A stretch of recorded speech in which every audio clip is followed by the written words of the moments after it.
nós estamos agora aqui recebendo no estúdio Paulo Grocco. Paulo Grocco, de formação agrônomo, mas funcionário da FAO, da área de desenvolvimento da FAO, em Roma, mas ele tem bastante familiaridade com a realidade latino-americana, inclusive brasileira, já esteve aqui por diversas vezes, trabalhou no Chile também, e é um dos funcionários, um dos membros da FAO, integrantes da organização do funcionamento da FAO, que trata também da questão da terra. Grocco, obrigado, um prazer tê-lo aqui no nosso estúdio. Muito obrigado. Eu queria então começar, quer dizer, essa é uma conferência que se realiza depois de 27 anos. O que determinou que outra conferência não fosse realizada depois daquela primeira em Roma em 1979 e só agora, 27 anos depois, é que se realiza a segunda? A conferência 79 teve a sorte de cair ainda em um período histórico quando tinha muito compromisso por parte dos países, e tanto que o plano de ação, a famosa Carta do Campesino, Carta do Camponês, que saiu de lá, até hoje é um documento extremadamente moderno, que tem todos o tema que nós estamos voltando a tratar. Somente que depois, a partir dos anos 80, começou aquela que foi conhecida como a década perdida. De políticas extremadamente neoliberais, que de facto eliminaram o Estado como ator na regulação fundiária e das economias.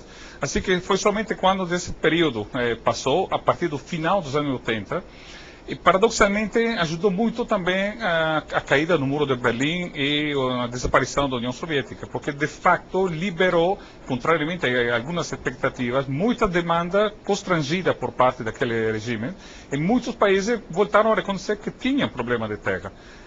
Paralelamente, outra componente foi uma ação muito forte em alguns países, Brasil, Filipinas, etc., onde os movimentos sociais tiveram uma presença marcante, organizada e também com estratégia de comunicação para fazer que o tema não somente acontecesse na prática, sino também fosse conhecido por parte da imprensa nacional ou internacional. Assim que nós temos um pouco um conjunto de países que reconheceram que tinham problema de regulação de terra, de cadastro, de administração de terra, e outros países começaram a reconhecer que ainda tinham uma concentração fundiária como era 30, 40, 50 anos atrás.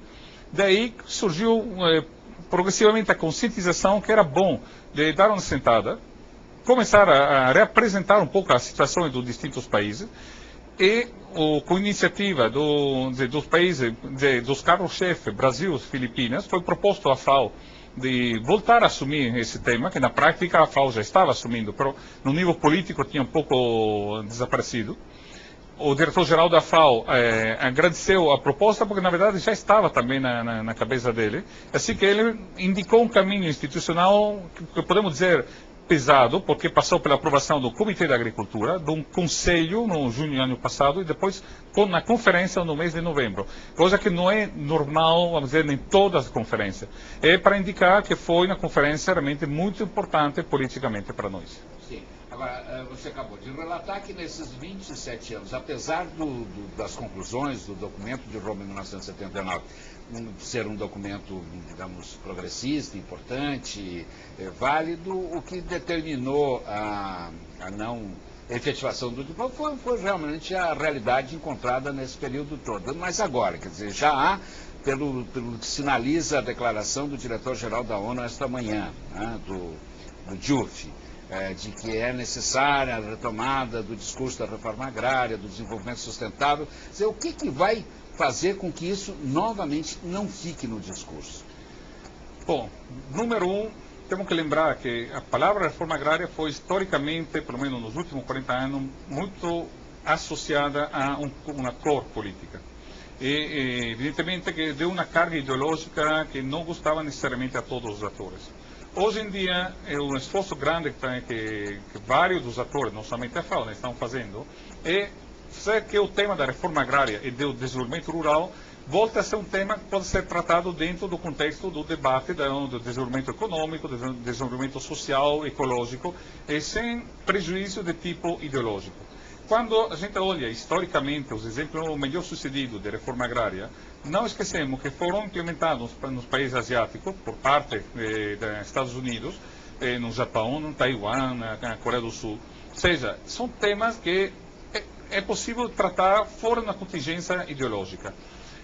Outro elemento novo, feito, como já estava lembrando, que os países ficam muito mais à vontade hoje em dia de 15, 20 anos atrás para falar dos temas, e também tem que ter uma consciência muito maior por parte de muitos atores, inclusive do setor privado, dos estados, movimentos sociais, academia. O tema da reforma agrária, do desenvolvimento rural, é um tema muito mais complexo que 40 anos atrás. Que não estamos falando somente de concentração de terras. Estamos falando da dimensão de gênero, dos direitos dos povos indígenas, dos quilombolas, estamos falando da dimensão ecológica, ou seja, estamos falando de um tema que é muito complicado de equacionar. Assim que é a descoberta dessa complexidade, a citação dessa complexidade que faz que encontramos muita vontade por parte de muitos países a perguntar como podemos procurar caminho de convergência, de diálogo. É um pouco a filosofia principal da conferência. Procurar caminho de diálogo, de negociação, para evitar que seja somente coisa no ar. Detrás de palavras de diálogo, de negociação, estamos negociando já faz tempo uma série de ações concretas, que tem que ver com a dimensão da informação de base sobre o tema terra, que tem que ver com projetos concretos. Um acaba de ser assinado faz 10 minutos entre a FAO e o MDA.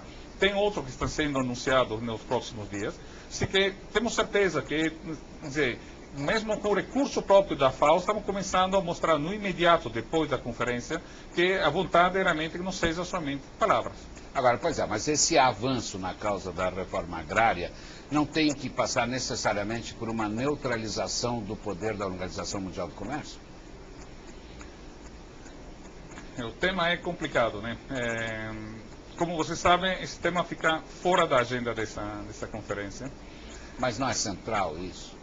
É muito importante, mas nossa história nos ensina que é prudente não mexer todos os temas dentro da mesma olha, como dizem os espanhóis. É evidente que no momento que nós estamos falando de uma reforma agrária ou de um desenvolvimento rural territorial integral, que seja, como diziam ontem os colegas da Via Campesina, people's oriented, ou seja, orientado em função das necessidades humanas, aqui estamos falando de um problema que não se limita ao acesso à terra, é um problema de gestão de recursos naturais da terra, do uso, evidentemente, no final do dia, o que vão fazer, o que vão produzir, como e onde que vão vender. Assim que é evidente que o final da agenda da nossa reforma agrária, desenvolvimento rural, vai bater em cima a reflexões muito mais políticas, que terá que ser enfrentada, porque o problema de todos aqui, que queremos encontrar formas para ter acesso à terra que permita aos camponeses, no final, de pagar de volta a terra que eles estão recebendo, preço que pode ser, quem diz de mercado, quem diz com subsídio, e o produtor precisa de ter acesso a mercados, precisa de poder ter capacidades, formação, mas também condições econômicas e tarifárias que permitam respeitar isso.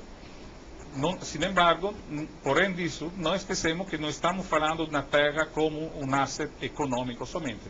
O nosso diretor-geral foi muito enfático ontem, lembrar que quando falamos de terra, estamos falando de uma dimensão distinta. A terra tem dimensão culturais, é identidade cultural, é religião, é cultura, é história fundamentalmente. Assim que se tem uma dimensão econômica, evidentemente de preço, de subsídio de mercado que tem que ser colocado no debate, tem também que evitar de considerar que seja todo o mesmo problema.